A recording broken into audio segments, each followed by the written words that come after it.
We did go to a sex club. Was that an assignment from your teacher? Yes. They were like, go to a sex club, go to a dungeon, go to... Really?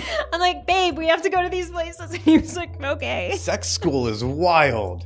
I want the back to school remake of Rodney, but it's sex school.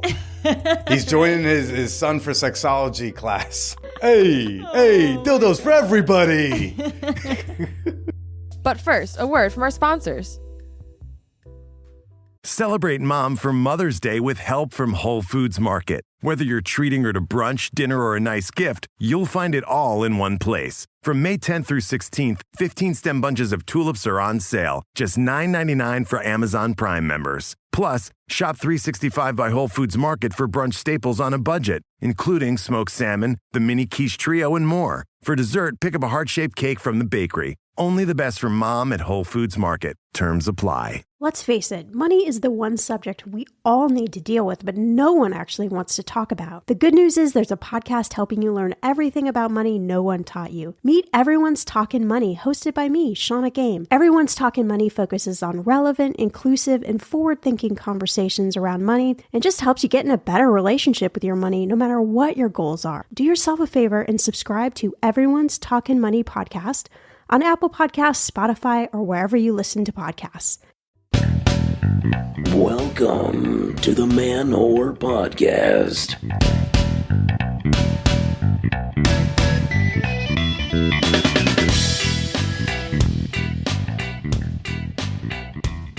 Shout out to the dick ticklers, the titty touchers, to the ball jugglers, and the prostate pokers. This is Billy Procida, and you're listening to the Man-Whore Podcast. You are listening to a wild night out with one of my lovers, and we were playing pool at a bar. Our opponent, at a point, was exchanging words with some other guy who walked over to the table, pretty quickly punched this dude in the face, and then just came back to play the game. Now, that's an intimidation tactic, let me tell you. I think it was a little rude to punch a dude in the face when it's your turn, okay? We would like to continue shooting, but... you know, we're not going to say that to that guy. They're clearly unhinged and scary. What's up? Welcome to the podcast. Coming at you every Wednesday for 9 years. If this is your first time listening, welcome. If it is not, welcome back. This week, I have got on sex coach and podcaster Stephanie Ganowski. She hosts a great show called What I Love About Sex. I have recently been on. Had a great time on it. You should go check it out. And then I met up with Stephanie to get a little bit a tea on her life, on her relationship, which ended up revealing all sorts of tips and tricks that men could really use that they are going to ignore and not implement. But it doesn't mean we're not going to put the knowledge out there. More on that momentarily. I know you've already blocked out August 3rd through August 6th in your calendars. I know you've already been poking around at travel arrangements, lodging situations. Well, I am ready to tell you that weekend passes are now on sale. We are doing this. We are bringing Man-Whore back to New York City. Man-Whore, if you are unaware, is it was once annual before the world ended. Man-Whore is a time of the year where fan whores from all across the country and Canada travel to New York City to come hang out with each other, with me. We get into some shenanigans. We have some good times. We do a live Man-Whore podcast. And although it's not ever on the itinerary or a requirement, I've seen y'all engage with each other, let's just say. It's not a fuck weekend. At least I don't say it is, but you all make of it what you do. And weekend passes are now on sale. So let me just quickly tell you what we're doing. This is kind of the game plan, subject to change, legal. Thursday night, we're going to be getting to know each other. We're going to, play some games. We'll do a little mixing, some meeting, some greeting, and some partying. On one of the days, weather pending, we're going to go take a trip to Gunnison Beach, to the nude beach in New Jersey, which is easily accessible via a ferry. Another day, we may be doing some sort of like a workshop, like a sex ed workshop of sorts. We might be doing a comedy show one of the nights. We'll be doing the bar crawl again, touring some of my favorite bars, going dancing. There will be a Man-Whore Podcast live show. And of course, an exclusive after party at the HQ. And Sunday is usually just like everyone pass around the Advil, wear sunglasses inside, and ramp down before y'all go home. I mentioned a little bit of an HQ, a sex queue. I don't know. I'm going to play around with that. But we're going to have a kind of a center of operations. It is a large multi-bedroom situation. And if you want to stay there, if you want to be where it's at, if you want to be staying in the center of the action, if at the exclusive after party, you want to be able to have the option to invite someone back to a room, okay, hit me up over email, manwhorepod@gmail.com, and I can tell you some more details about those arrangements. It'll be a little pricier than if you just try to get the cheapest hotel room or Airbnb you can find in New York City, but it'll be a blast, and everyone staying there will get like a little extra swag bag, goodie bag. So you want to come to ManwhoreCon, August 3rd through August 6th, 2023. Weekend passes are now on sale. Ticket link in the show notes, of course. But listen up. You're going to see me promoting a weekend pass link like on social media and in an email blast and blah, blah, blah. If you DM me directly and be like, hey, do you have the link for the thing? I'm going to be sending you a different link for a slightly more expensive weekend pass. The discount weekend pass is only for you listening right now, is to reward you for listening to the intro. The link in the show notes of this month's episodes, that is a discounted ticket link. If you click on a different one, it's going to be a little bit more money. And I'm looking forward to seeing y'all in August. Also coming up, we've got the next naked comedy show at the Hacienda. Next weekend, May 20th, it's coming up. We got a great lineup, really funny comics who will not be wearing any clothes. Want to take your clothes off yourself? Front 2 rows are nudity optional. Hey, it's always fun to see people get comfy in the front rows with us. Ticket link, of course, also in the show notes. And always in the show notes, you can see any of my upcoming stand-up comedy dates. Most of them, I will be wearing pants. All right. Before I bring on this week's guest, I wanted to share something with y'all. There was a Twitter thread that went viral over the weekend, and it just resonated so hard with both what we say on this episode, what I've been saying breathlessly a lot. It comes from a woman who uses the handle @Chrisiosity. I'll have a link to it in the show notes. And I'm like hoping that once again, you will just drop the alpha male bullshit. If you have friends who like are all alpha male stuff, fucking send them this podcast. Truly, I would love for this to be a Trojan horse program. Maybe this is how we get some of the message in there. It's like, man whore podcast. Yo, bro, I'm a man whore too, man. I'll check that shit out. Oh, man, this dude bangs bitches. Oh, fuck yeah. Yo, this dude, he goes to orgies. He goes to sex parties. Holy shit. If he's got dates 5 nights out of the week and he looks like that and I look like I do, I got to get at least 9 days of the week. I got to have dates. I mean, if I do whatever this dude is doing, oh, wait, he's treating them like people? I don't know. That seems real risky, bro. Seems like a lot of extra work. What? Listening? I don't understand. But maybe, I don't know, maybe I try it out. And then eventually he'll just stop speaking in that accent. Anyways, okay. Getting off track. @Chrisiosity wrote, I once knew a guy who got more women to sleep with him than you could imagine, despite being average looking, on the short side, and usually broke. Sound like someone you know? I mean, I'm 5'10", so if it wasn't for the short part, I was going to reply like, I'm sorry, have we met, Chrissy? She went on, so I asked him his secret. He said, I'm just really nice, but not in a way that I want anything in return. You can't tell most men this to save their lives, but that does really work. All this alpha nonsense and women hating is just dumb. Women don't want someone who hates them and orders them around. No one wants that. Women want someone who will bring them a pizza on a tough day.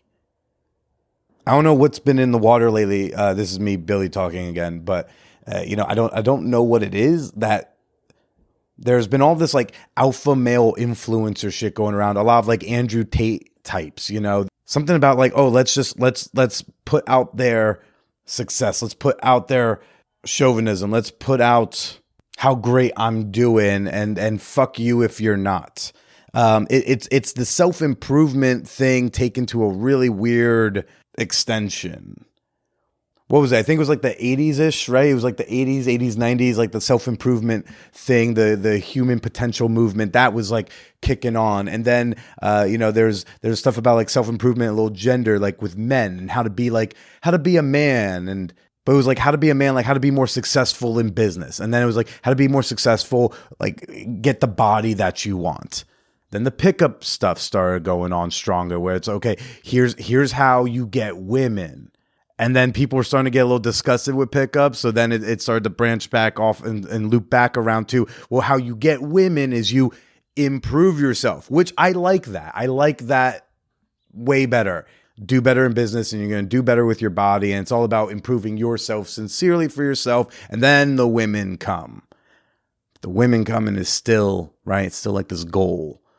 But then that self-improvement thing seems to be going this like He-Man macho stuff coming back. And then it's this alpha male stuff. And now I think it's just becoming a parody of itself. There's a guy on Twitter I was also noticing. He was going around a few weeks ago. His name seems to be Hassan. He goes by the handle at Mr. Overpaid. He seems to be some dude in Dubai, early 20s. He likes to show off his money and his body, and he's always preaching business tips. But he preaches business tips, but there's never any actual tangible tip. It's just, oh, you want to do better in business? Just do better in business, bro. Like, you're a fucking pussy if you're not doing better in business. And here's my 3 steps for doing better in business. The first step, do. Second, better. Third, in business. Counting was never my strong suit. He's like always showing off like really fancy cars and, expensive watches. And he also seems really concerned making sure that women are virgins. I think that might be like a Dubai thing.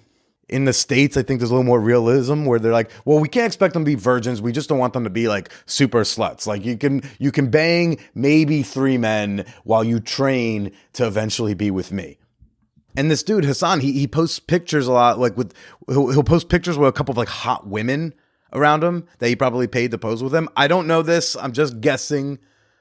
Maybe he really did sleep with them. Maybe they're his cousins doing him a favor. I don't know. But it's a picture. He posts a picture with these like hot women. He's like, I fucked so many women. Be like me. Join my free Telegram channel. I've fucked thousands of women. So I quote tweeted that with, yeah, but how many did you make come? It's like, how many of these chicks fucked you 3 times for free? I want that statistic. He later deleted the tweet. And for some reason, he did it again. He like a few days later, he posted another picture with another couple of probably paid models. And he's saying the same things like, I just had a threesome with these hot bitches. So I again asked him, I'm like, and did either of them have an orgasm because of you?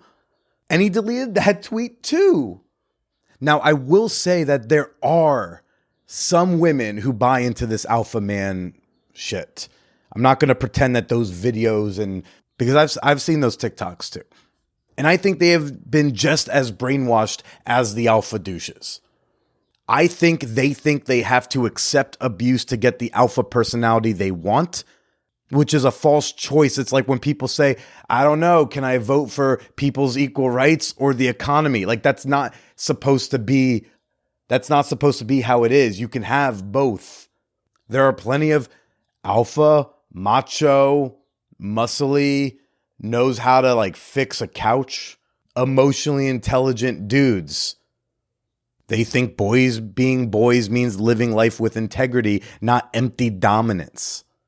And you want to know how I know it's empty dominance? Because I came across that Hassan, those pictures, because some porn people, some porn chicks, they were quote tweeting him and being like, I know this is bullshit because like me and my friends have been hired by guys like this guy just to come hang out on a yacht and like take pictures with them, not bang them. And then later they will see those photos used by these alpha influencer guys. And they're saying, yo, I just fucked all these 5 chicks. Who's next? But they didn't. They just paid models to come be on the yacht with them. It's a fucking fugazi.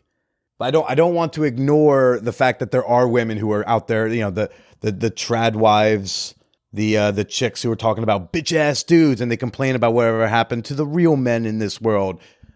Like, sure, they're out there. There are some women who want that. And there are some women who think they want that. They got tricked into thinking they got to accept bullshit for an aesthetic. And I just don't think that's true. But anyways, I'm trying to talk to the guys who think they have to be a certain way to get girls, because like I think I am literal proof every week that that's not the only way. Have y'all looked at me lately? I am like the heaviest I've ever been. I am certainly not flush with cash. And when a lady asks me what I do for a living, I have to use the word podcast at some point. None of these are like traditional selling points.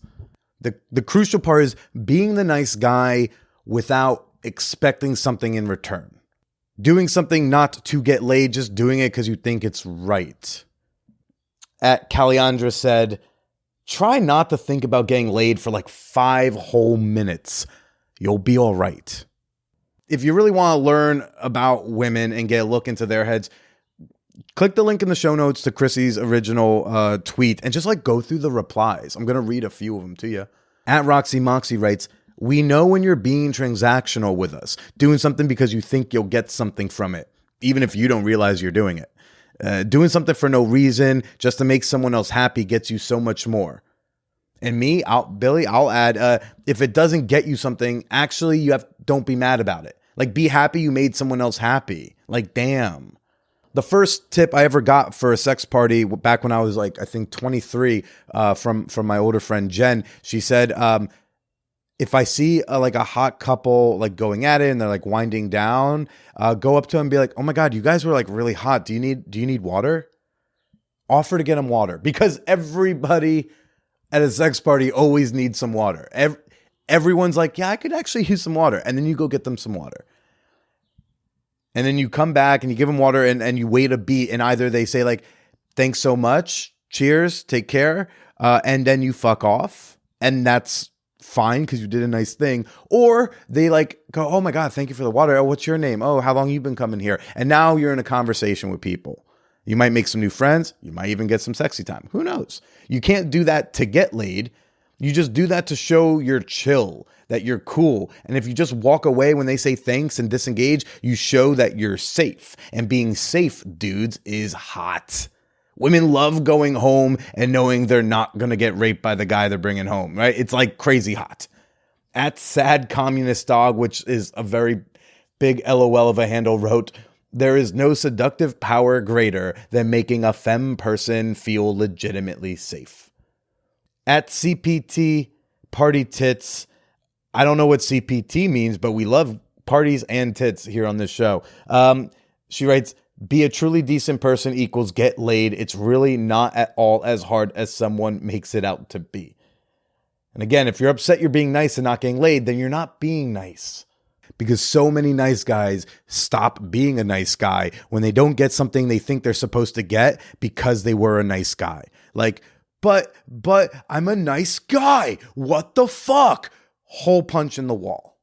So I don't think being like for lack of a better term, a pussy is the way, because that was once what I did. And I lacked confidence. And I was afraid to talk to women, and I was afraid to make a move. And I didn't think I was worth nothing and all that stuff. That doesn't work. But being an alpha douchebag isn't the way either. Just some confidence. That'll do great for any fugly chuckle fuck there is. All right, I've just talked so much at you. We got to get to Stephanie, right? The quickest fan whore appreciation moment, and it's the perfect person for it, is this week. I want to say thank you to Bob for supporting the Man Whore podcast on Patreon. And I know absolutely nothing about Bob. I cannot find Bob on the internet. I can't make a cute little personalized whatever. I mean, that is a generic name as ever there is one. Bob. There's nothing to say but Bob, thank you.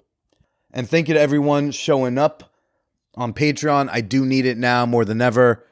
We got another hot movie night tomorrow, 9:30 p.m. Eastern time. Links to everything in the show notes. We got to get to a guest this week, Stephanie Ganowski. She's a clinical sexologist. She's a sex coach who specializes in working with men. I can't imagine what her blood pressure must be like. And she also is a podcast host. She hosts the What I Love About Sex podcast.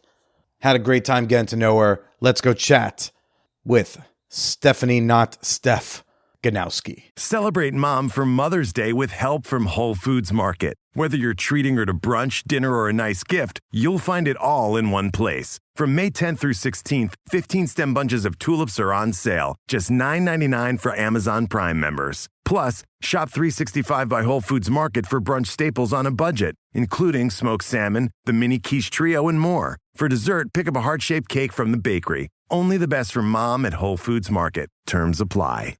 I was studying psychology in college, and I was like, I'm going to do something with this. I don't know what, but I'm going to do something. Everyone's like, it's a waste of money. But I just knew I love people and human behavior, and I wanted to study people and communication. And then I ended up not doing anything with it. As soon as I graduated, I went into fitness, and fitness became my whole world. I was obsessed with it. So I was like, I should be a trainer and train people. And that actually started making me not like fitness. So I was like, all right, this isn't it. Fitness is my personal thing. I don't want to train other people. That's not it. But you did do training? I did train for 5 years. For 5 years? Mm-hmm. Yeah, I was a yoga instructor. I was a NASM certified fitness, personal trainer. And then I moved to California on a whim because I was escaping my narcissistic ex and I couldn't break up with him for 2.5 years. So I just moved to California. And without telling anyone. And it was crazy. It was just me and 4 suitcases by myself, traveling across the country, knowing no one. And I just wanted to start over. And when I got there, my mom was like, hey, do you ever read that book, Men Are From Mars, Women Are From Venus? Really old book, right? That's very old. So ancient. Not relevant today. If you brought that up today, people would be like they'd be like, fucking kidding. Men are from Mars, women are from Venus, and where are the theys from? Saturn? You forgot that part in the title. I know, exactly. It did not age well. But it is a great book. It's still a great book based on the general premise of just understanding another person that you're in a relationship with. Yeah. So I loved it. I was reading it. I'm like, this is so interesting. The different perspectives of people, especially in romantic relationships. Oh my God, this is so cool. And they had a training program at the end of that book that I took, and I became relationship coach. You clip out a coach. coupon at the end and you mail it in with your $5. Right? It was such a 90s book. Yeah, so ended up doing the training, became relationship coach certified, and then I right away started my business specializing in only working with men on communication with women. And it was partially for selfish reasons because I was like, I want to understand guys. I've had so many negative relationships with men. Maybe this will help me understand where their heads are at and what they're thinking. So it was wanting to understand and also seeing that there weren't many women helping guys out in terms of the communication part of a romantic heterosexual relationship. So I was like, let me try to do that. So I went into that right away as soon as I graduated this program, and 3 years into it, was loving it, built my business pretty quickly and was able to rely on it financially. And then I started getting so many questions around sex. And I was like, oh, sex is the coolest topic. I should definitely I need to study more though, because I didn't know how to answer the questions, effectively for all these guys. Just you're a woman, you've been in relationships, you have at least some sex. You could have had she's in pain when we're having sex. Okay. I don't know what this could be or how to respond to it. Or I'm struggling with premature ejaculation. I didn't understand anything about the dick and the mindset connected to these problems that men are facing and even the problems their female partners were having. I'm like, I need to study more on sexology and have a better understanding of what all this means, So I went to sexology school and became a clinical sexologist. And that was really fun. I loved that school. And it was about, I think it took 6 months for me to complete it. And they gave us 15 months. And I was like, give it to me. I was just I loved it. It gave me life. And they recommended all these books for us to read. So I was just digging my head into all these books and taking on more clients. And I was like, you know what? I'm just going to make everything now about just sex and helping guys with their sex concerns. And yeah, that was 2 years ago at this point where I just started focusing all about sex. And now it's just, it's where we are. That was quite the career redux. Right? Sexology school, what are those classes like if you could compare it to college or whatever? What's being in the class like? So it was a lot of I'm trying to think how often we met, but it was kind of like you could pick certain classes, certain times to hop on, and we would cover certain topics. So I had a whole like curriculum that we could do on our own, and then when we met in person on Zoom, G-spot like one day, and yeah, edging like, is a separate penises. section. Yeah, like one section was like couples concerns and the primary couples concerns that they face in their sex life. So it's like, what are like the common questions, the common concerns? How do you tackle these? Like, what is the most effective way of helping couples through these? What kind of questions do you have to ask couples to help them understand what to do next, so that it's not coming from just your perspective? You're actually taking an objective standpoint, a third-party outsider. So it really taught me to ask really good questions.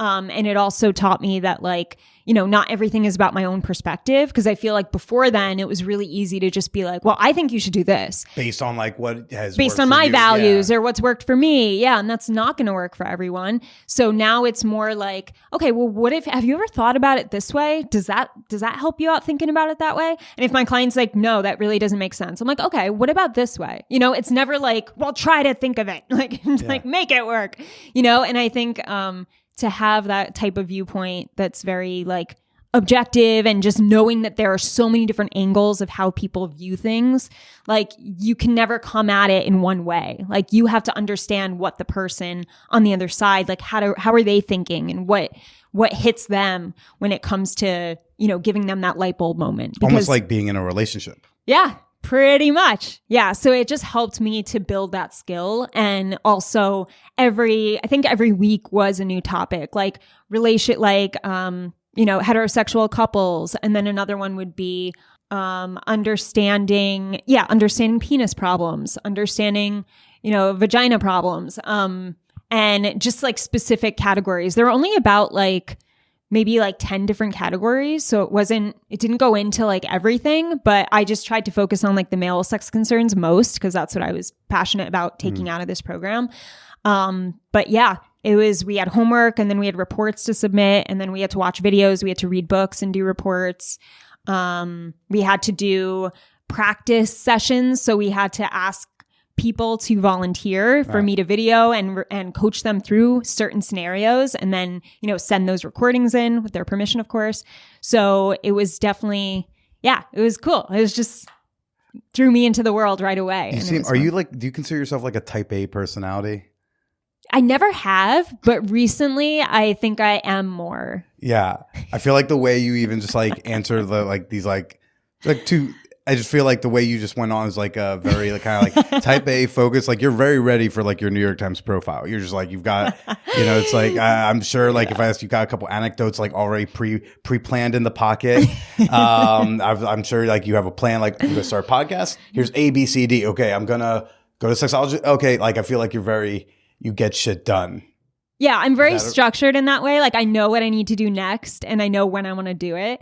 My boyfriend is actually much more type A than me, and I think he's really instilled, like he's made me more of that, because when I first met him, I was kind of all over the place, like, oh, I want to do this and I want to do that, and like blah blah blah, and I would start everything, but I wouldn't finish it in the way I had planned to finish it. And it would kind of be a little messy and kind of like it lacks structure.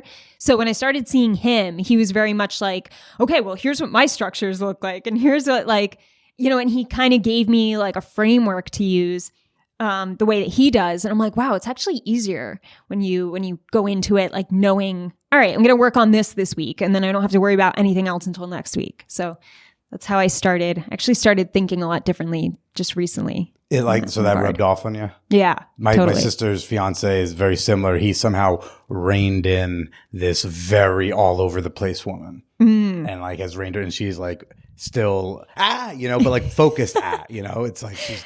Yeah. I think my boyfriend, Andrew, he has a really good way of doing that, where he's like, babe, look at what I like. This is how I organize my stuff. So maybe you can find like a framework that works for you, like similar to this, and it's always like a maybe, or like this could help, like if you wanted it to, and it's never like, why don't you do this? It's blah, blah, blah. So I do see that. And I know that I think naturally as humans, we just get defensive when someone tells us what to do, and we automatically don't want to do it because they told us. So the most convincing approach is always, asking someone like, what if you did do this? Like, will that help you out? And even if what you're offering you think or know is right, letting go of whether or not they do it, right? Because I think the difference there is no expectations. Yeah. Like if she wants to keep kind of going all over, if she wants to stay disorganized, like I can offer her a tool and she can take it or leave it. Versus some people will be like, no, I know this will make you more organized. You need to do it like this because this will make you more organized because there's like a problem. And we talked about this when I did your show. I should say right now I'm here with Stephanie Ganowski,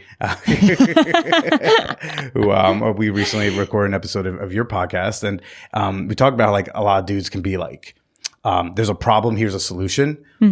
And I think they have to help see the solution through when they offer it, as opposed to you give the solution and whether or not they do is not your fucking problem. Yeah. It's kind of like that. What's it? I forget the saying, like the damsel in distress, like when there's certain men that look at women like damsels in distress and they have to be the hero. Yeah. I think a lot of guys who view women struggling in that way, they're like, I have to be the hero. I have to make sure she follows through. Like I have to make sure that she has what she like. Let her worry about her own shit, you know, like guide her, support her, help her if she wants it. Let her fail if she's going to fail. Let her fail, let her fuck up, like let her take ownership over her own shit. Like, we all should be entitled to do that. And it's just, it only benefits us, no one is actually helped when they're just like enabled or like held the entire time. Yeah. So when you got into like working with men, even before you started the sexology stuff, like, where was your sex and dating life like at that time period? I also have no idea. You seem ambiguously aged based on information and timelines you've given. So I have no idea how old you are. So I don't even know. It would be like, oh, is this like mid-20s? I don't. So, but like, where were you at in your sex and dating life as you started this as a career? When I started this as a career, I was about like 26, 27. Okay. So now I'm 32, just turned 32. Because you could be 26 now, you also could be 39. I have no idea. Really? Who fucking knows? Yeah, it's like Wait, do I look 39? No, you look like you look younger, but like timeline, I do math. I'm like, you have to be a certain minimum age. Yeah. And then who fucking And then knows? I'm bringing up the book from the 90s. Yoga could take up who knows how much of your life, right? So it's like That's true. Yeah, so I was about 26, and in terms of, I was dating, and it was really difficult trying to date guys in LA. I was living in LA at the time. I do not envy that. It is a insecure crowd over there. What was dating in LA like? Tell me more. It was just very, how do I explain it?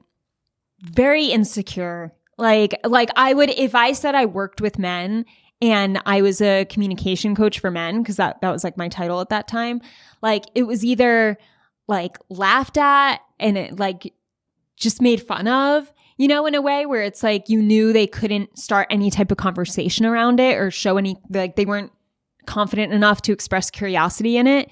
So there was that. And there was also, if I brought up that I helped guys with like sex topics, because early in the day I still did, they would occasionally come up, but guys would be like, oh, I don't need help with any of that. Like, we'll never have to worry about that. Like, and just making comments like that they weren't even funny. Like, they were actually serious. Like, and I'm like, dude, like, chill. Like, what goes through your head when you hear some dude say, I don't need any help with the sex stuff? I'm like, you need the most help if that's the way you're responding. Like, you suck in bed. Yeah. Like, that's my immediate, like the guys who are good in bed have reactions like, oh wow, that's actually pretty cool. Like, what do you think? Like, they show curiosity. They're like, yeah, I have my own challenges, but like, not going to share them with you. Not on date one. Like they'll make jokes like that where it's like, they admit that they have faults like every single other person on the planet.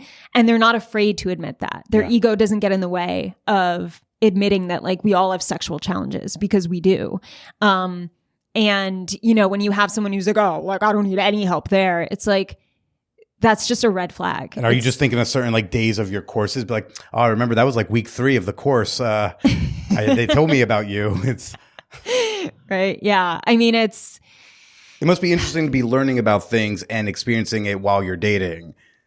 like we're learning the sexology stuff to like encounter it in the wild. And you're just like, I just did homework on that. Yeah. Yeah. Like early when I started niching down on the sex topic, I had my first one night stand. Actually, I've only had maybe 2 one night stands in my life. Gasp. And yeah, I know. So there was this one guy in New York, and he was obviously insecure about we were at the bar. It was a Hinge date. We're at the bar, and I start talking about what I do, and I could tell he's like insecure because he's like, all right, next topic. And then like goes into the next topic. And then with another few drinks, he opens the topic back up, brings it back. And we start talking about it. And he's like, so what if you needed some like experimentation to help you out? And he started to be like flirty. And it was like the flirting was flowing. And I was like kind of feeling it because I was a little drunk. And I was like, fuck it. Let's just do it. So I brought him back to my place. And he asked me at his place. I'm like, no, I don't know you. I have no clue who you are. Like, come back to my place. And I forget like what, I think he went down on me for literally like 10 seconds and then was coming up. And I was like, I don't orgasm unless it's clitoral. So you got to get back down there. And I just told it how it was. Like, I was drunk. I was like, what are you doing? It's been 10 seconds. Like, what are you doing? What's his response to that? He rolled his eyes. I'm like, excuse me? Like, did you just fucking roll your eyes? And he was just like, oh, like, well, can you hurry up? And he made a comment like, can you hurry up? I don't know if he said something along the lines of like pressuring me to speed it up. And didn't get there, never got there because I'm obviously. Then he was like, after we did it, he was just like, well, hopefully there'll be a lot more of those nights. And I'm like, this was the worst sex experience. Like one of the worst I've ever had. You said that to him? No, I didn't say that to him. I know I should have, but I was like, I don't know. And he was like, what do you mean you don't know? And I was like, time to go.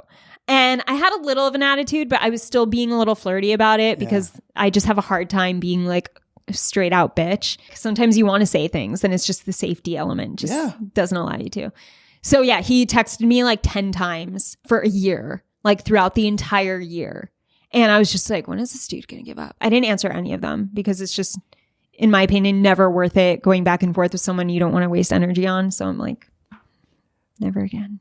You think there's something about guys who like, I feel like we've been taught to like be impressive to then get sex.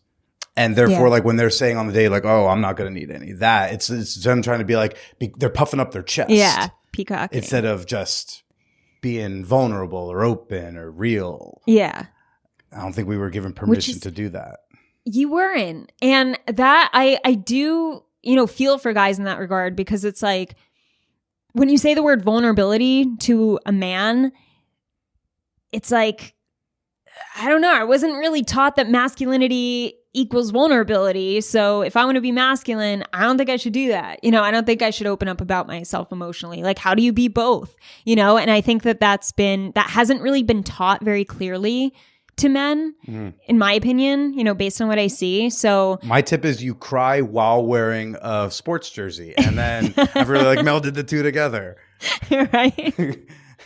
I know. I'm just like, it is tough, but like my boyfriend is super vulnerable, and I do take note of like, because I'm always helping my clients be more vulnerable in their sex communication with their wives or their partners, right. And I notice, so I'm that much more like aware when my boyfriend does it and opens up about something, and I'm just like, oh, I'm so much more attracted to him whenever he does that. And it's so interesting because it is him showing a weakness, I guess, without being weak. Without being weak. Because there is, and I've been this side of it. This is like my origin story comes from the other side where it's too much weakness. There's none of the confidence or backbone. If you want to call it masculinity, backbone, whatever it is. So it's like, it's too soft. And I think there's the guys who won't open up at all. There's the guys who have that nice guy syndrome on the other side. And it's finding that in between that's both attractive and connected, open, that I think we're trying to push both sides into. Because like I need to get butched up a little bit. Whereas there's other guys who need to like cry a little more. I think maybe a good tip of keeping that balance is, you can be emotional and you could get upset over something, but if leaving the conversation with action versus like just a hopelessness or throwing your hands up in the air or feel like not taking ownership or accountability over what you can control, I think is what shows that masculine. Because, like for my boyfriend example, for him to say something that's like, hey, like, I know I haven't been doing a great job of this. And I realize that, and it's something I have to work on, and I am working on it by doing this. And, I hope you see that in the next few months. Like he would say something like that, where it's like, I'm sorry, like I did fuck up. It's actually scary to me. Like he'll open up about like how it makes him feel. And, just hearing like those raw feelings, like, or this was embarrassing, or this was scary. This made me feel like, a little insecure. Like when he says things. Is there an example that you wouldn't be betraying him you could share? I'm trying to think of one as I'm talking, and I think as you're thinking, some guys can sometimes be like, here's my feeling when you do this, as opposed to I just feel this. Mm-hmm. Yeah. I mean, he does a great job of saying like, when you said this, I felt this way. Mm-hmm. And I'm not sure if it made sense to feel that way. I'm still trying to understand those feelings and why I had that reaction. So he'll always take it from like, hey, I chose to feel this way and I'm not sure why. And I'm trying to figure it out and understand it. Or if he's trying to understand me, if he feels like I said something that totally threw him off, he'll be like, if I understand correctly, you're saying blah, blah, blah. Is that true? Yeah. So he'll never be like, why would you say that? Or like, so you're saying this, he does his best to not make assumptions. We come from a place of wanting to understand the words that came out of your mouth. Yeah. So instead of saying, oh, you must mean I hear this. Does it mean this? If not, to clarify. Yeah. Yeah. And I assume he also eats your pussy properly. He does. There you go. See the mix? He does a great job. You have a very exciting job as a sex coach, and I put it out there in my Ask the Guest channel, which is a Patreon-only channel in our Discord server, the Champagne Room, where y'all can ask questions, and I will ask them whether they're good or not. If it's a great question, I wish it was mine. And if it's a bad question, hey, it wasn't my idea. And they were I had quite a few dudes had questions for you as a sex coach who focuses particularly with men. Cool. So the first one is. And that you've kind of alluded to it, but how does your boyfriend how did he react to your profession? Was he intimidated the way you described these other guys as being? He was not. I mean, like I said, he worked with me. Right. He knew what, everything was all about. He encouraged me to go to sexology school. Oh, shit. He encourages my ideas for masturbation meditations and selling those to guys. Like he's very secure. Masturbation meditations? Yeah. I'm sorry. What was that now? So that's something. It's a non-erotic thing? Correct. Okay. Because that sounds like something I would type into like HypnoTube. It's not so much hypnosis, but I can explain it to you. Okay. If you want to get into that. Please. Do you want me to explain it now? Yeah, I won't be able to focus on anything else, so I know what a masturbation meditation is. All right. So one of my biggest goals is helping men especially overcome PE. And I was trying to think of ways that I can do that in a unique way that's not like brainwashing, but also helps them with this concern. And then I was like, well, there's other concerns too that maybe it can help with, like delayed ejaculation and erectile dysfunction. And I'm like, how can this help? So I thought about it and I actually joined the subscription. Forget what it was called at the moment, but they had an example of a masturbation meditation run by this like older guy for all these guys. And the guys in the commentary were like, I'd rather it be a female voice. Yeah. Like it's hard to masturbate to this dude's voice when I'm straight. And I was like, huh. And I was like, what if I like created meditations that were like about 15 minutes and guided a guy to help him create his own image of what's erotic to him so that he can have a better understanding of his own personal arousal phases. Is this to draw out a masturbation session so it's not just a quick like jack 2-minute spurt? It's to help guys be mindful about their masturbation so that they are more aware of their arousal so that they can have more control over their ejaculation. See, I need that so that I don't accidentally edge for 3 hours because I'm bored. I need something to bring me down to 15 minutes. Yes. Well, they could help. So I have one for delayed ejaculation and one for premature ejaculation specifically, and then a generalized one and one that's focused more on like a deep breathing technique. So I just put a few out there just to test the waters and see what guys thought. And a lot of guys, I put surveys at the end of them. So a lot of feedback I got was, I never thought I could bust a nut without porn. Or I never have in my life, used my own mind to get off. And I was like, holy shit, this is so cool. And then other guys were saying I haven't been watching porn. I use this. And since I've been able to come up with more creative ideas. So it's just really a way to put guys more in control of their arousal and make them think of things creatively so that they can get better expressing themselves and communicating, the things that come up to their minds. Just getting them more comfortable with their own erotic preferences. And my whole thing with my clients is talk to your partner, start expressing yourself. Cause a lot of ED issues come from a lack of expression. Guys are suppressing their desires. And if you're mentally suppressing, you will physically suppress as well. So, there's so many, and I had guys literally say I was able to come in this amount of time and that hasn't happened in so long, or I was able to come quicker, because of, the thoughts you made me think. So it's just really playing around with the mind and guiding them to use their own creativity versus have to rely on a porno and have their brain believe we need this in order to get off. Right. Because you don't. When you're recording the audio for it, though, was any part of you kind of were you checking with Andrew? Was is this am I sounding too sexy? I did. I sent them all to him and I was like, babe, is this okay? Yeah. Cause you don't want to turn it into a thing that's they are all masturbating to it, but you want it to not be this oh, we're jerking off to Stephanie. It's it's Stephanie's guiding us. Exactly. That's how I wanted to make it. Right. But I did also get a lot of feedback that was can you be, I know your intention isn't to be pornesque, but is it possible to have a more sexual voice? Or, is it possible to instead guide us? Start getting custom orders? I thought about it. For an extra $200, I will make you a personal 10-minute meditation.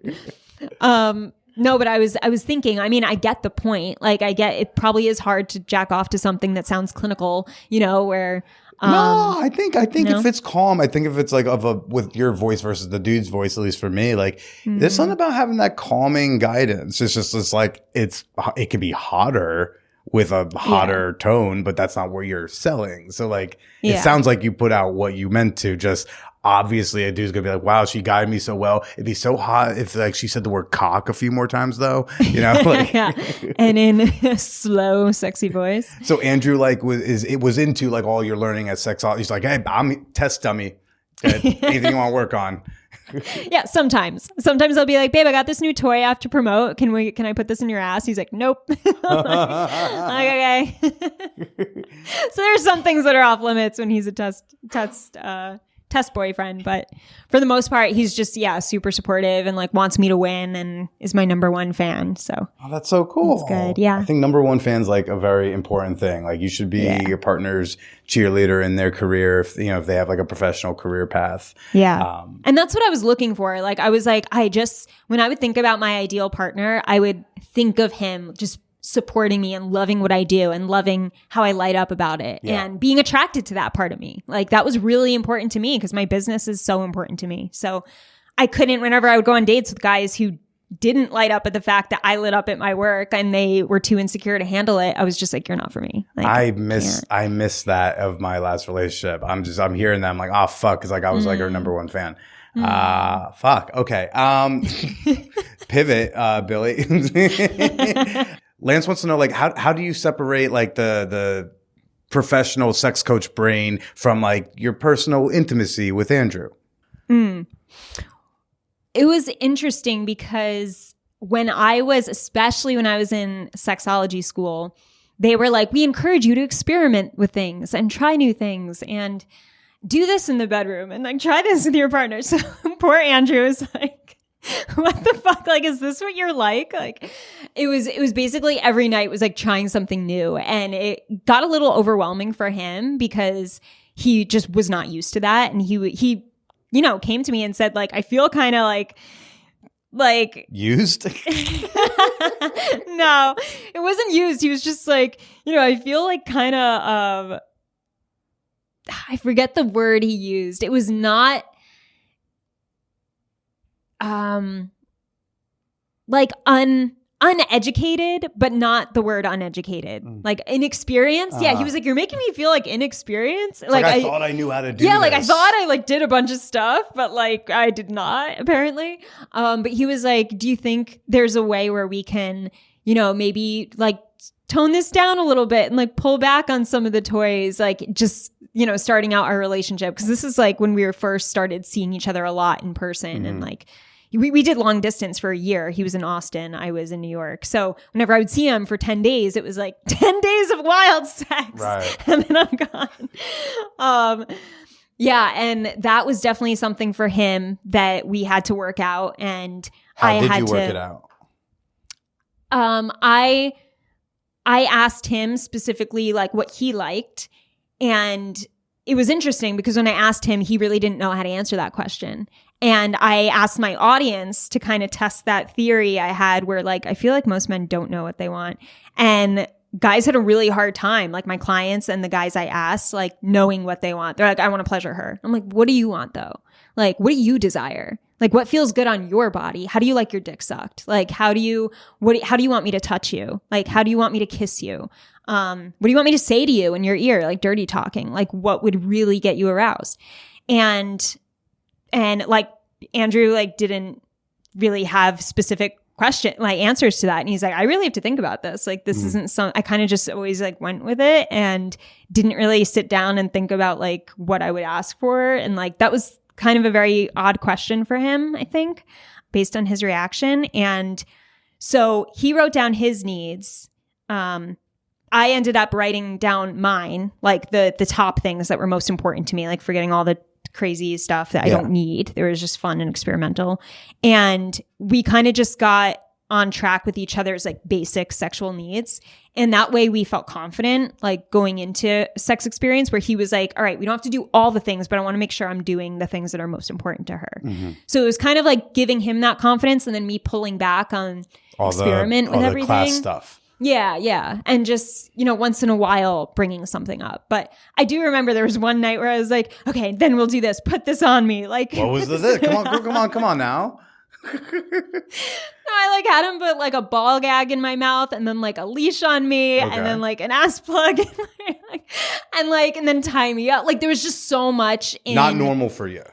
Not part of your normal sexual It wasn't part of our normal thing. Right. Yeah. Like we just started having sex and like, yeah, like but this it was kink day in class. It was kink day. Yeah. And yeah, I get like when you're having like a full out, when you plan to have a kink night, like you're kind of prepared for it. But like this just came out of the blue. Like I was just pulling things out of my suitcase and like literally telling him to like do stuff to me that he was just like, whoa, I thought we were just going to have like, our typical sex experience. And I would just throw things out the last minute that he wasn't used to being like thrown into, I think is what was overwhelming for him. That like for other people, it wouldn't be, you know, like for me, it wasn't overwhelming, but for him not being used to that, of course, you know, that's a lot at once.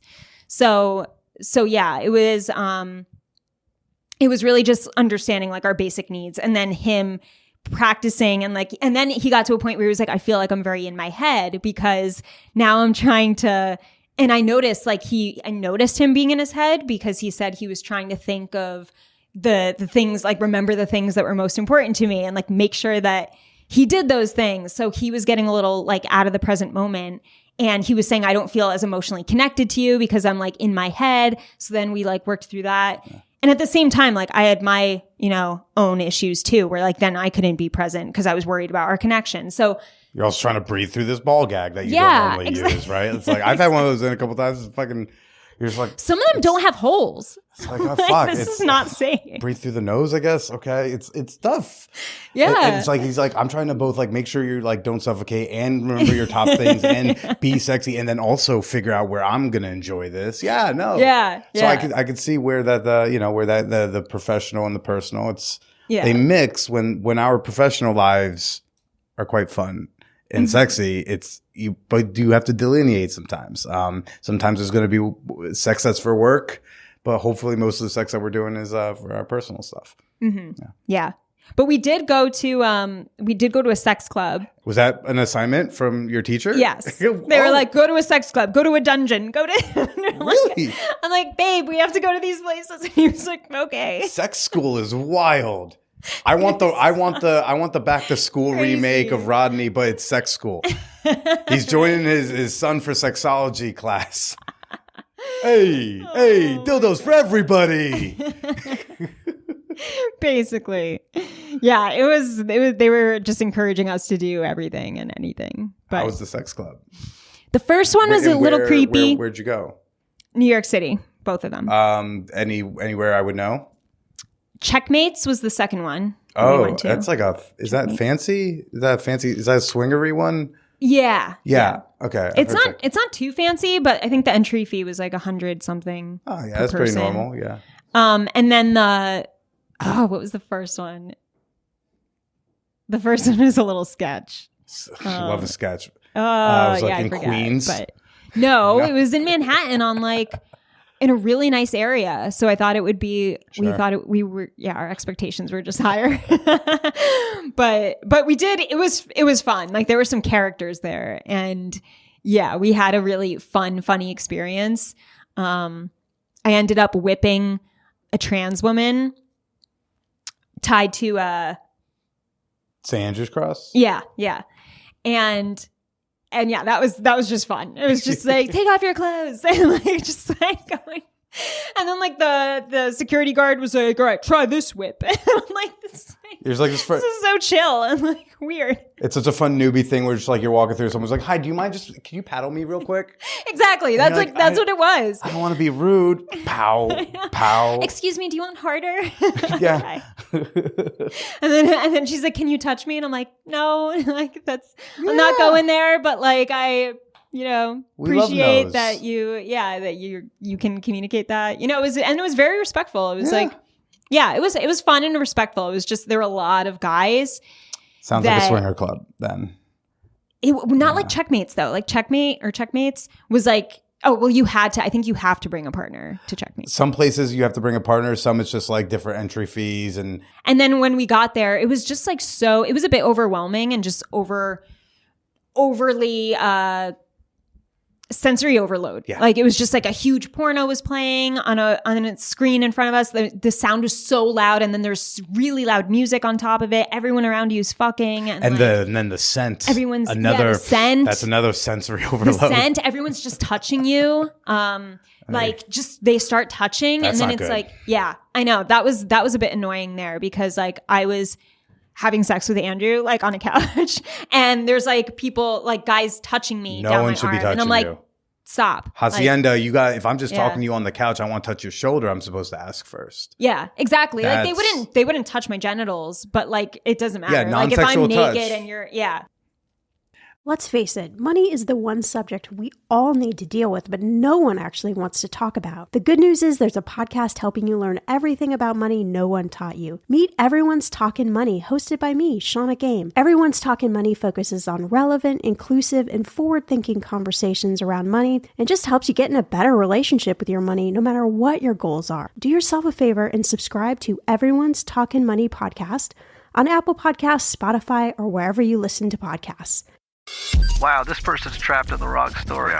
And we got to get him out of that story. My name is Kevin Miller. I'm the host of the Self-Helpful podcast. So many of the books that we read about family relationships, it's based on a theory. Join me as I curate and translate the most effective self-help wisdom to help you elevate your personal experience and improve the way you show up for others.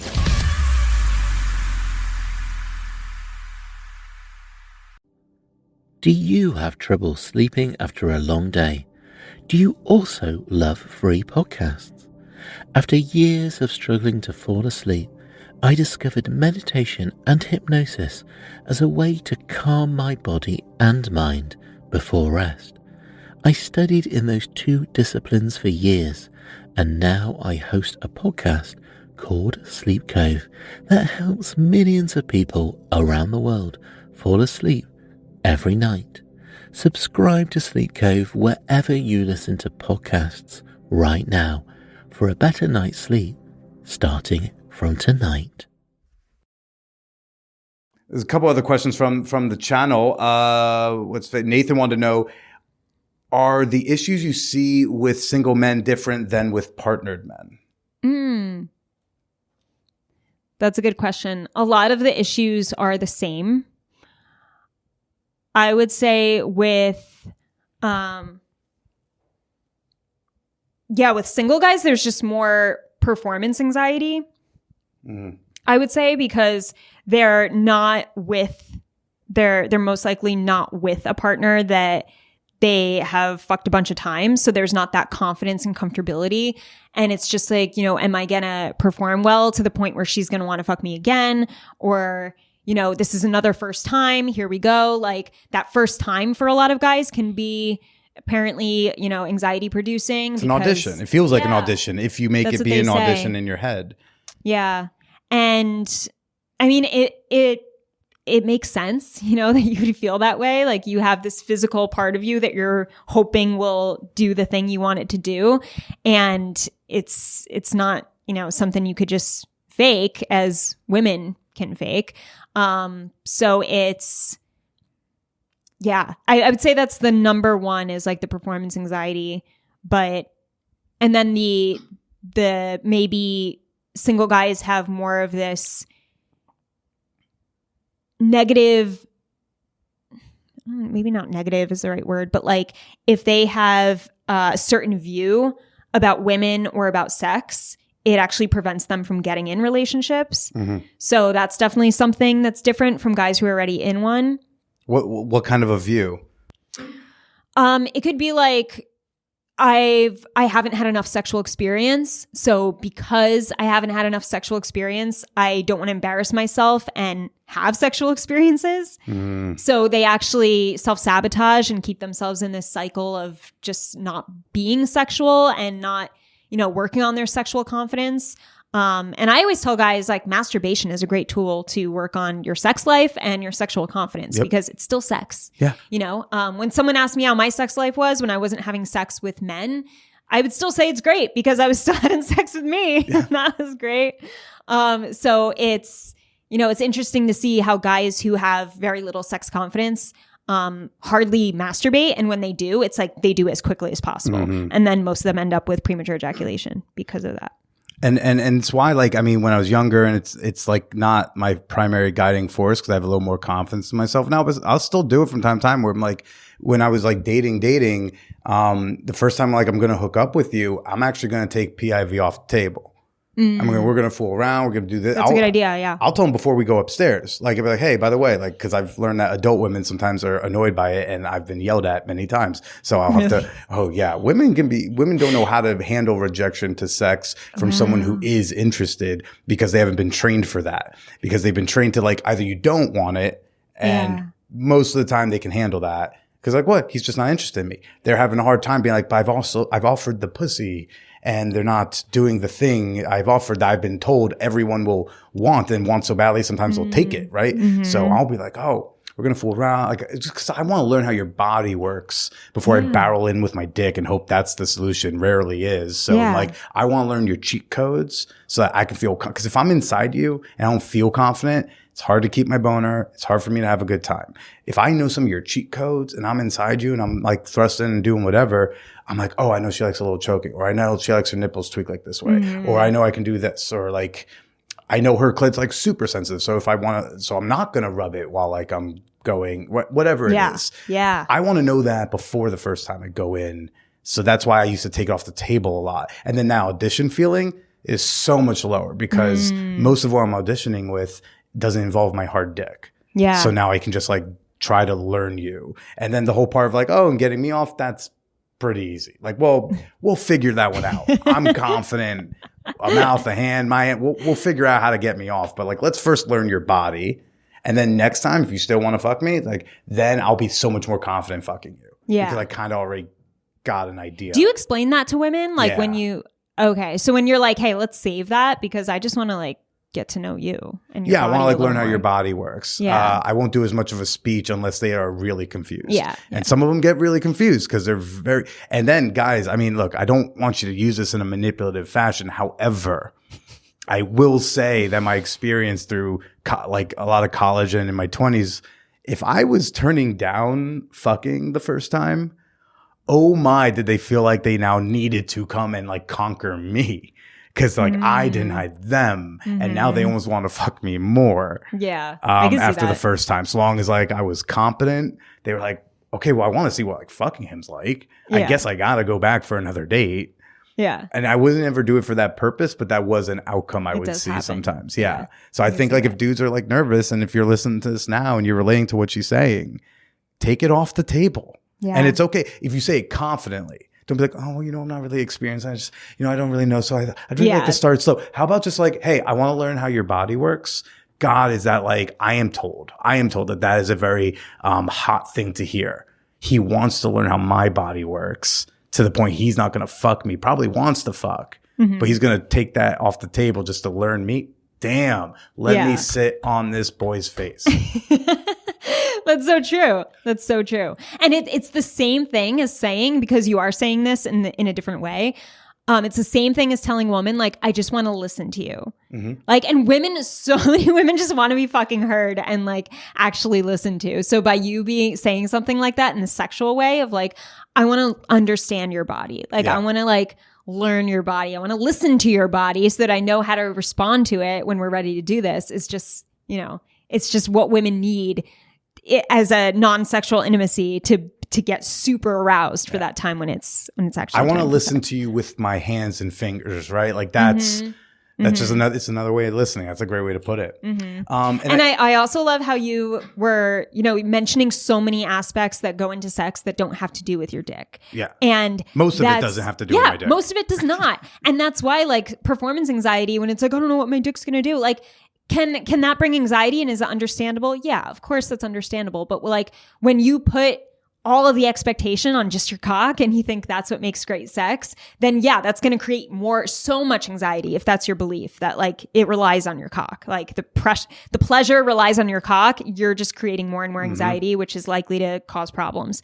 So the more it all relies on the dick, well, there's so much pressure. It's like if you got a basketball team, if you only got one star player. I mean, we saw that happen with Purdue, okay? The fucking Edie, this is for like 7 people who listen to my show where there's crossover between sluts and sports. But like Edie on Purdue, okay, if they put the entire team on this big like 7'2" fucker, dude was tired at the end of every game. Yeah, they got upset by a 16 seed in the first round because you can't put it all on that one kid's shoulders. You need, other aspects of your sex life. If your sexual skills are a team, your dick's just one part of the team. It can't all be on that. yeah, Otherwise, you're going to get tired and you're going to Exactly. get embarrassed nationally. hopefully not nationally. It's like, oh gosh, the first time it's ever happened in the history of college basketball.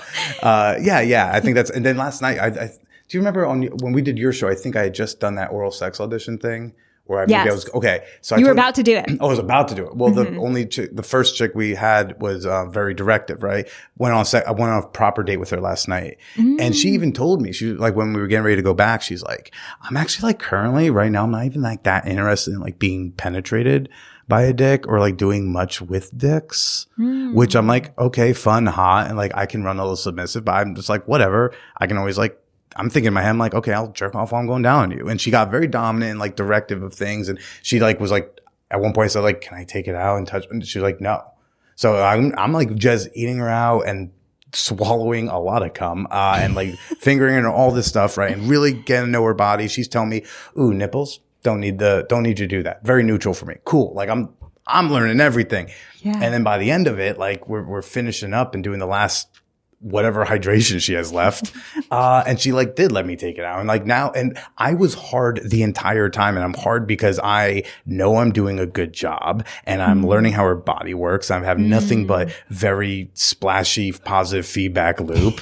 So now I'm aroused as opposed to, all right, fuck me. I'm like, hope I do a good job. Yeah. You know? Yeah. So so it really is up to both partners to just, you know, tell how it is, like give direction. Like, you know, if you want to be pleasured, let the person know how to pleasure you. It's really as simple as that. It's not easy for everyone, but if you want to be pleasured and if you're not receiving it, you can't blame your partner if you're not telling them, you know?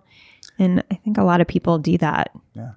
And the last question from the channel, which, by the way, if you want to post in the Ask the Guest channel, all you got to do is, one, be a member of the Discord server, the Champagne Room, link in the show notes. And then you just have to be a member of my Patreon community. You got to support the show. Just a couple dollars gets you access to those patron-only channels. And the link to the Patreon, also in the show notes. Link to all of stuff. And everything you could need is in the show notes, people. And Jack had our last question from the channel. And I know you don't work necessarily with women, but between your experience and hearing your friends and your training, he wants to know, what are the main things each gender worries about in bed? I think we covered most of the guy stuff. It sounds like it's mostly performance. Premature ejaculation, which is the leading sex concern for men. Yeah. Delayed ejaculation and erectile dysfunction. And number 3, it's like, how do I get her to put a finger in my butt? How do we carry out my cuckolding fantasy? Right. So those are the typical guy ones. For married guys, it's always, she doesn't want sex as much as I do. How do I talk to her about this and have a conversation where she's not super defensive and I'm not defensive? And do you usually say, just do the dishes without being asked? No, but a lot of it does have to do with helping her and listening to her. Mm-hmm. And almost all of them, their wives or partners will tell them, like, you don't listen to me. And I know that's, you know, the cause of so much of the sex concerns. And it's that non-physical intimacy that's not happening that's causing the lack of sex almost every single time. And for women, main sex concerns are... Well, about 45% of women struggle with pain during sex. Mm-hmm. I think that's something that more men need to be aware of and not take personally, but seek to understand and see how, you know, you can work out, if you're in a partnership, like work it out together to make sex a more comfortable activity for you both. I would say fear around smelling bad. That's a top insecurity that women have. Or tasting bad. So there's a lot of women who, 75% of people with vaginas can't come from penetration alone, right? They need clitoral stimulation. So with that being said, and also the wild insecurity that most of them have being, I might taste bad or smell bad, don't go down there. Like, that's so sad. It's very like, sad, but also... Like there are fingers and other things to do on the clitoris, but... Well, sometimes, and I hear this as such a regular concern, but I don't experience it. But like, I do sometimes experience, like, there's some funkiness going on. And I'm like, I'm not one to go like, oh, you know, I'm not gonna make like a deal out of it. If it's unbearable, I just won't go down and I'll use my fingers. If it's mild, then I'm like, whatever, pussies are different. But, what did you say? Have you ever been in a situation where you said something? I get that question a lot. I don't think so, but if I had, it must have been like under the age of 25. Okay. If I did that. I think most of the time it's been just like subtle, like, okay, I don't want to be down here, then I'm just going to not be down here, but like, I'm not going to stop. That's when like I'll switch to hands and stuff. Or sometimes it's not like bad, but just like it's strong. It's not like a bad smell, but it's just like, where someone's particularly strong today. Distracting. Yeah. Sometimes I can't tell. I don't, because I'm a dumb boy. I don't know when there's an issue and when it's like, oh, someone just didn't shower today, or, you know, or if that's just how her natural pH balance is going to be. Like, but most of the time, like scentless and tasteless, or like a little bit of sweet. That's most of the time how it is. And that's how I prefer it. Mm-hmm. But I don't know. I think some dudes also fucking love. They want that fucking scent. Yeah, yeah. Who knows? So I don't know. What do you tell women when they are worried about the scent and taste? I don't stuff? work with women. So like what did you learn about that? When guys are in partnerships, like they have to get to the point of saying something if if their female partner wants it and they're like, it's just so bad. I don't know what to say. And I love her so much. I don't want to hurt her feelings. What's the best way to say something? I feel like what I've told guys in the past was bringing it up in a way where it's like, either strategically doing it after she showers, or because I feel like a lot of people do end up having sex after a shower. It's just, that can work. But if you have to say something to her, saying something like, hey babe, I noticed that recently there's a strong smell. Like it's not that bad. It's just like a strong smell. Like I'm wondering, like, have you noticed that? Like, am I just smelling something? Like what can we do to help with this? I think it still sounds a little hard to hear, but I think using the words like, what can we do? How can I help you? Is something different? Have you been doing anything different? Because there are instances where the pH balance is off and maybe she has an infection that she doesn't even realize and it is causing, a smell that she's not aware of. And like, I would want to know that if I was, I would want my boyfriend to call it out and say something. If you're going down someone for the first time ever and like you just don't like you don't like that smell, I would say nothing. Yeah, I wouldn't say anything. No. If it's the first time, no. I'm talking about like saying something if it's your partner and it's getting to where your partner enjoys it and wants you to do it, but it's just way too pungent, saying something. But before we go, is there a reason why you didn't want to work with women? It's not that I didn't want to. I just found as an entrepreneur, I was like, there's a need for more women speaking directly to heterosexual men, especially because I feel like they just need a lot of help and directness and I just saw that. Plus it was that, like I said in the beginning, for selfish reasons of me wanting to understand potential future partners and like wanting to, But I have had questions like, will you work with women in the future and this and that? And I don't know. I kind of like having the niche, and becoming a specialist at something is important to me. So I might just stick with where I'm at. I think I am. But I do love, like, one of the best feelings are like women reaching out to me, because I don't hear, a lot. I have like 5% female audience on Instagram, which is my biggest platform. Oh my God. 5%. So when a woman reaches out and says something, I'm like, oh my God, it's more so women follow exciting. me than you? It's crazy. Yeah, because I'm speaking directly to heterosexual men. Like, that's literally in the title of my Instagram. Yeah. So yeah, and it's fun. It's fun also to have my clients tell me, like, my wife wants to send you a bouquet of roses, or like my wife says hi. And like, it's just fun to interact knowing that they're enjoying me helping their husbands, and they're like, tell Steph, like, she's helped us so much. Yeah. Like, that's always really rewarding to like hear, even though I'm not working directly with her. And sometimes I do. Sometimes I have, like, when I work with a man who's married and he's like, my wife is like dealing with this and this is what she says. And if she sounds like a woman who's into, the work that I'm doing with him, and she's like very open-minded and she's curious, then I'm like, hey, if she wants to come on a call with me, let's use one of your calls for her. Yeah. And let me get in her head a little bit to understand where she's coming from to help you better and help you both better.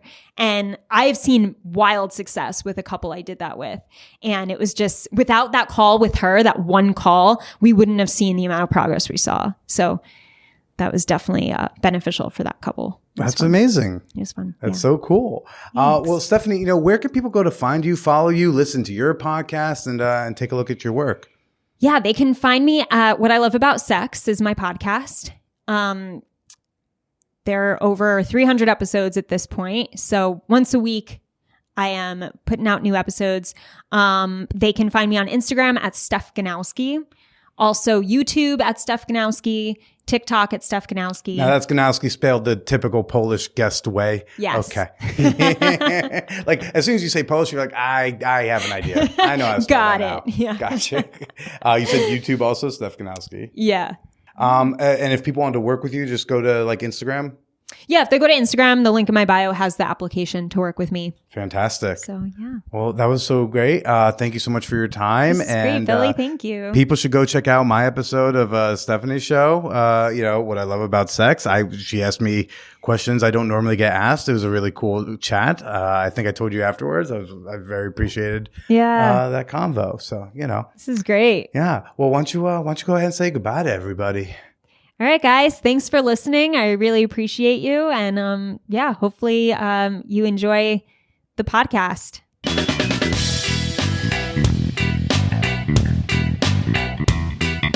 That sports reference really is just, can you please email me at manwhorepod@gmail.com if you enjoyed and understood my Purdue sports sex tip reference?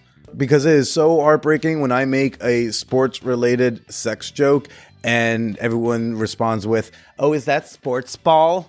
Is that the sports ball?" When did the jocks become the losers in this world? I think it was online fantasy football. I think that's when being into sports went from being cool to being nerdy, and then the nerds have taken over with the MCU, with the Marvel universe, and so now comic book nerds rule the world. I think we're in the upside down. I think we are. Anyways, folks, hang tight real quick. I got something extra. There's a little more content. It's coming at the end of this little bit here. If you stay right there, you're going to get some more of Zachary Zane. He's going to give you it. Just stay there. You're going to love this. The Champagne Room is our super free, super fun, super sex positive Discord server. We're at over 600 whoreheads, over 600 sex positive. There are people in this server, they don't even listen to this show. This is not a Man Whore podcast server. This is just a server to link up with like-minded people. Recently, I was asking for embarrassing sex stories. Y'all did not disappoint. I've been reading a few at the end of the pods recently, and this one comes from Shoe Booty, who has renamed herself the Bride recently because she getting married. Okay, this is her embarrassing sex story in the Champagne Room. Of all the times I'd got caught having sex when I thought we were alone, the time that I was having sex in my pool outside with my boyfriend after a party, we thought everyone had left. I'm getting fucked from behind by the edge of the pool when two of my friends come outside from the side door. They didn't notice at first that we were even fucking because it was nighttime and dark. So while my boyfriend was still inside me, I start making small talk with these people, trying to act super cash. My friend John, gay and completely sick of my shit, realizes I'm definitely getting dick down and yells, "Jesus fucking Mary and Joseph, we can't leave you alone for 2 minutes without you humping like dogs in heat." I'm just like, I thought you went home. I'm sorry. Should he stop? It feels so good. I'm sorry. Link in the show notes if you want to join the conversations or share your own embarrassing sex story in the Champagne Room. Again, ManwhoreCon weekend passes are now on sale. Discounted link in the show notes of this episode. Movie night is tomorrow, 9:30 p.m. Eastern Time in the Champagne Room for all of my Patreon members only. And lastly, just so I can say the word Patreon one more time, I've got a teaser of this exclusive bonus episode with Zachary Zane. He did an entire bonus ep just teaching guys how to get guys. Because that's one of the few things I really can't help you with. Enjoy the tease. Join my Patreon for the entire bonus episode, as well as nearly 300 bonus episodes. And everybody, enough of my fucking face. Stay slutty.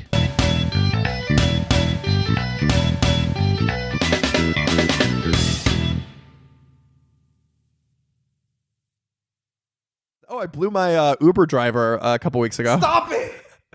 You withheld that from me. I actually have an article. You withheld it from I actually have.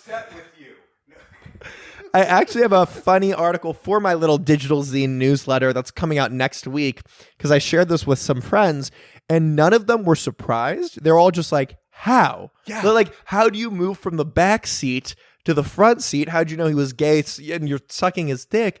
And this is the second. I've blown a Lyft driver a couple years ago and then I've blown an Uber driver. Next up is Revel. Yeah, right. I got to get every single ride sharing app. How did that happen? I have a great. Let's face it, money is the one subject we all need to deal with, but no one actually wants to talk about. The good news is there's a podcast helping you learn everything about money no one taught you. Meet Everyone's Talkin' Money, hosted by me, Shauna Game. Everyone's Talkin' Money focuses on relevant, inclusive, and forward-thinking conversations around money and just helps you get in a better relationship with your money no matter what your goals are. Do yourself a favor and subscribe to Everyone's Talkin' Money podcast on Apple Podcasts, Spotify, or wherever you listen to podcasts.